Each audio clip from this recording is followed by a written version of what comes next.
جس دل میں ہم ہمیشہ ہمیشہ رہیں گے، وہیں پر اگر ہم رسول کی نافرمانی کریں گے، قرآن اور حدیث کے منکر بنے رہیں گے، تو ہم اللہ رب العالمین کی بنائی ہوئی جہنم میں داخل ہوں گے اور ہمیشہ ہمیشہ کے لیے ہمارا ٹھکانہ وہی رہے گا۔ اللہ رب العالمین قرآن مجید کے اندر ارشاد فرماتے ہیں وَمَن يُطِعِ اللَّهَ وَرَسُولَهُ يُدْخِلْهُ جَنَّاتٍ تَجْرِي مِن تَحْتِهَا الْأَنْهَارُ، جو اللہ کی اطاعت کریں گے، جو رسول کی اطاعت کریں گے، جو اللہ اور اس کے رسول کی اطاعت و فرما برداری کریں گے، يُدْخِلْهُ جَنَّاتٍ تَجْرِي مِن تَحْتِهَا الْأَنْهَارُ، ان کو ہم ایسی جنت میں داخل کریں گے جس کے نیچے نہریں جاری ہوں گی۔ اور آگے اللہ نے فرمایا وَمَن يَعْصِ اللَّهَ وَرَسُولَهُ وَيَتَعَدَّ حُدُودَهُ يُدْخِلْهُ نَارًا خَالِدًا فِيهَا، جو اللہ کی نافرمانی کریں گے، رسول کی نافرمانی کریں گے، قرآن اور حدیث کے منکر بنے رہیں گے، اللہ کے دین سے بغاوت کریں گے، اللہ سے دشمنی کریں گے، یتعدى حدودہ، اللہ رب العالمین کے حدود کو پامال کریں گے، يدخلہ نارا خالدا فیہا، تو ایسے لوگ اللہ رب العالمین کی بنائی ہوئی جہنم میں داخل ہوں گے، خالدین فیہا، اور ان کا ٹھکانہ ہمیشہ ہمیشہ کے لیے وہی رہے گا۔ تو ہم اور آپ لوگوں کو چاہیے کہ ہم اور آپ لوگ گناہوں سے اپنے آپ کو بچائیں، معصیات سے اپنے آپ کو بچائیں، اللہ کی نافرمانی سے، رسول کی نافرمانی سے اپنے آپ کو بچائیں، تاکہ کل قیامت کے دن جب ہم اللہ رب العالمین کے جناب میں حاضر ہوں تو اللہ کی بنائی ہوئی جنت میں داخل ہو سکیں۔ میرے بھائیو اور دوستو، جب آدمی گناہ کرتا ہے تو اس کا چہرہ سیاہ ہو جاتا ہے، اس کا دل سرخ ہو جاتا ہے۔ اللہ کے حبیب جناب کبریا محمد عربی صلی اللہ تعالی علیہ وسلم نے فرمایا ان المؤمن اذا اذنب كانت نقطة سوداء قلبه، بے شک مومن نقطة سوداء قلبه، جب کوئی گناہ کرتا ہے، غلط کام کرتا ہے، رسول کی نافرمانی کرتا ہے، قرآن اور حدیث کا منکر بن جاتا ہے، تو اللہ کے رسول نے فرمایا ایسے شخص کا چہرہ جو ہے سیاہ ہو جاتا ہے، دل کالا ہو جاتا ہے، اور اس کے چہرے اور دل کے اوپر سیاہی پڑ جاتی ہے۔ اللہ کے حبیب نے آگے فرمایا وَإِن تَابَ وَنَزَعَ وَاسْتَغْفَرَ سُقِلَ قَلْبُهُ، اگر وہ توبہ کر لیتا ہے، استغفار کر لیتا ہے، تو اس کے چہرے کی سیاہی کو اللہ رب العالمین دھل دیتے ہیں۔ وَإِن زَادَ زَادَتْ حَتَّى يَعْلُوَ قَلْبَهُ، اور اگر کوئی آدمی گناہ میں زیادتی کرتا ہے، زیادتی پہ زیادتی کرتا ہوا چلا جاتا ہے، کسی کو گالی دیا تو توبہ کرنے کے بجائے اور گالی دینے لگتا ہے، کوئی غلط کام کیا تو غلط کام کرنے کے بجائے، اچھائی کرنے کے بجائے، اس غلط کام سے اللہ کے دربار میں آ کر کے معافی تلافی کرنے کے بجائے وہ گناہ پہ زیادتی کرتا ہوا چلا جاتا ہے۔ وَإِن زَادَ زَادَتْ حَتَّى يَعْلُوَ قَلْبَهُ، تو اللہ رب العالمین اس کے چہرے کو اور سیاہ کر دیتے ہیں، کالا کر دیتے ہیں۔ فَإِن تَابَ وَنَزَعَ وَاسْتَغْفَرَ سُقِلَ قَلْبُهُ وَإِن زَادَ زَادَتْ حَتَّى يَعْلُوَ قَلْبُهُ وَذَلِكَ الزَّيِّنُ الَّذِي ذَكَرَ اللَّهُ عَزَّ وَجَلَّ فِي الْقُرْآنِ، اور اللہ رب العالمین نے اسی زین کے ذکر کو قرآن مقدس کے اندر ارشاد فرمایا کَلَّا بَلْ رَانَ عَلَىٰ قُلُوبِهِم مَّا كَانُوا يَكْسِبُونَ، کہ کلّا ہرگز نہیں، بل رَانَ عَلَىٰ قُلُوبِهِم مَّا كَانُوا يَكْسِبُونَ، بلکہ جو رسول کی نافرمانی کرتے ہیں، اللہ کی نافرمانی کرتے ہیں، ہم ان کے چہرے کو کالا کر دیں گے، ان کے چہرے پر سیاہی ڈال دیں گے، اور جب اللہ رب العالمین کسی کے چہرے پر سیاہی ڈال دے تو اس کا انجام میرے بھائی اور دوستو بہت برا ہوتا ہے۔ اس لیے میرے بھائی اور دوستو، ہم کو اور آپ کو چاہیے کہ ہم اللہ اور اس کے رسول کی نافرمانی سے بچیں، گناہوں سے بچیں، معصیات سے اپنے آپ کو بچائیں۔ لیکن ہمارا اور آپ کا مشغلہ کیا ہے، معاملہ کیا ہے؟ اگر ہم گناہ پہ گناہ کرتے ہوئے چلے جاتے ہیں، کوئی اگر آدمی سمجھاتا بھی ہے تو اس پر غور نہیں کرتے ہیں۔ میں ایک جگہ جمعہ پڑھانے کے لیے گیا، وہاں پر میں نے تقریر کی اس موضوع پر، باہر نکل کر کے سارے لوگ آئے، انہوں نے کہا کہ مولوی صاحب بڑا بڑھیا تقریر آپ نے کیا ہے۔ ہم نے کہا بھیا جزاک اللہ، اللہ کا شکر ہے۔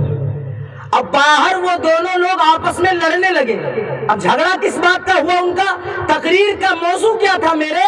کہ گناہوں سے اپنے آپ کو بچاؤ، اللہ کی نافرمانی و معصیات سے بچاؤ اپنے آپ کو، نمازوں کی طرف متوجہ ہو، اللہ کی طرف متوجہ ہو. اور مسجد کے باہر نکل کر کے جیسے ہی گیٹ کے باہر میں نکلا، دونوں لوگ دیکھا کہ آپس میں بحث و مباحثہ کر رہے ہیں. لڑائی جھگڑے تک کی نوبت آ گئی، اور عمر تقریباً کچھ نہیں تو 70 سال دونوں بزرگوں کی تھی.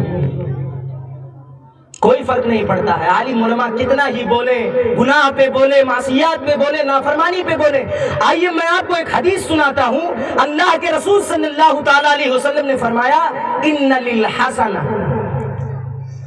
للحسنۃ ضیاء فی الوجہ. جب کوئی آدمی نیکی کرتا ہے، نیکی کی وجہ سے اس کے چہرے پر روشنی اللہ رب العالمین ڈال دیتا ہے. ایسے شخص کا چہرہ جو ہے خوبصورت ہو جاتا ہے، حسین و جمیل ہو جاتا ہے. آج ہم خوبصورتی کے لیے، حسین و جمیل ہونے کے لیے دنیا کے الگ الگ کریموں کا استعمال کرتے ہیں.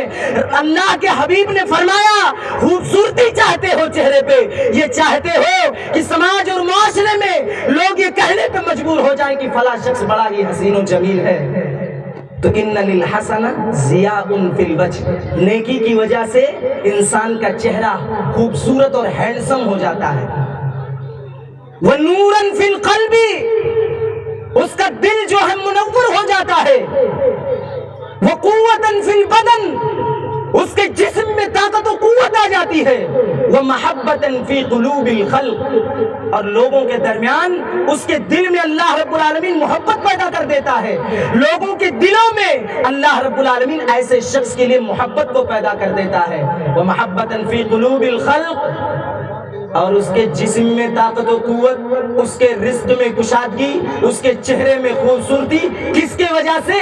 نیکی کی وجہ سے. اور وہیں پر اس کے برعکس، اس کے الٹا، اگر کوئی آدمی گناہ پہ گناہ کرتا ہوا چلا جاتا ہے، کوئی آدمی گناہ کرتا ہے، معصیات کرتا ہے، نافرمانی کرتا ہے، اللہ اور اس کے رسول کا منکر بنا ہوا بیٹھا رہتا ہے، قرآن اور حدیث کا منکر بنا ہوا بیٹھا رہتا ہے.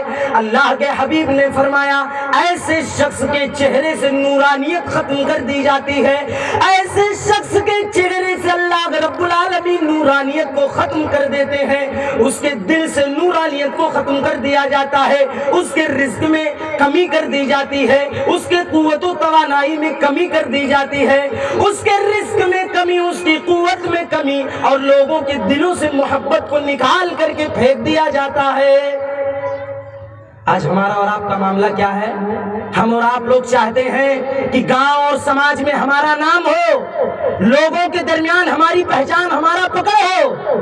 اگر پہچان بنانا چاہتے ہو، لوگوں کے دلوں میں اپنی محبت ڈالنا چاہتے ہو، رسول کی اس حدیث کی خلاف ورزی کرنا چھوڑ دو، گناہوں سے باز آنا چھوڑ دو، اپنے آپ کو اللہ رب العالمین کا مطیع بناؤ، رسول کا فرما بردار بناؤ، رسول اکرم صلی اللہ تعالی علیہ وسلم کے طریق و کار پر چلنے والا بناؤ. انشاءاللہ تعالی لوگوں کے دلوں میں آپ کی محبت ڈال دی جائے گی، آپ کے مال میں برکت دے دی جائے گی، آپ کے چہرے پر اللہ رب العالمین خوبصورتی کو ڈال دے گا. اور یاد رکھو میرے بھائیو اور دوستو، گناہوں کی وجہ سے انسان کی زندگی جو اللہ رب العالمین تہس نہس کر دیتے ہیں، تباہ و برباد کر دیتے ہیں. گناہ کی وجہ سے انسان کے رزق میں کمی آ جاتی ہے، گناہ کی وجہ سے انسان کا ایک دوسرے سے دوستانہ ختم ہو جاتا ہے، دوستی کا خاتمہ ہو جاتا ہے. گناہوں کی وجہ سے انسان کی آنے والی روزی کو اللہ رب العالمین تنگ کر دیتا ہے. اور سب سے بڑی چیز جو ہے، گناہوں کی وجہ سے انسان بے حیا ہو جاتا ہے، بے حیا. اللہ کے حبیب نے فرمایا اذا لم تستحی فاصنع ما شئت، جب انسان کے اندر سے شرم و حیا کا خاتمہ ہو جائے، جب انسان کے اندر سے شرم نام کی چیز چلی جائے، ختم ہو جائے، تو انسان کیا ہو جاتا ہے؟ فاصنع ما شئت، جو دل چاہے جو کرے. جب شرم و حیا کا خاتمہ ہو گیا، انسان کے اندر سے شرم و حیا ختم ہو گئی، اب جو جی چاہے کرے. تو آج ہمارے میرے بھائیوں اور دوستو، گناہوں کی وجہ سے ہمارے اندر سے شرم و حیا کا خاتمہ ہو گیا ہے، گناہوں کی وجہ سے ہمارے اندر سے اللہ کی محبت ختم ہو گئی، گناہوں کی وجہ سے قرآن اور حدیث کے منکر ہم بنے بیٹھے ہیں. اب ضرورت اس بات کی ہے کہ ہم اور آپ لوگوں کو چاہیے کہ ہم اللہ اور اس کے رسول کے مطیع بنے،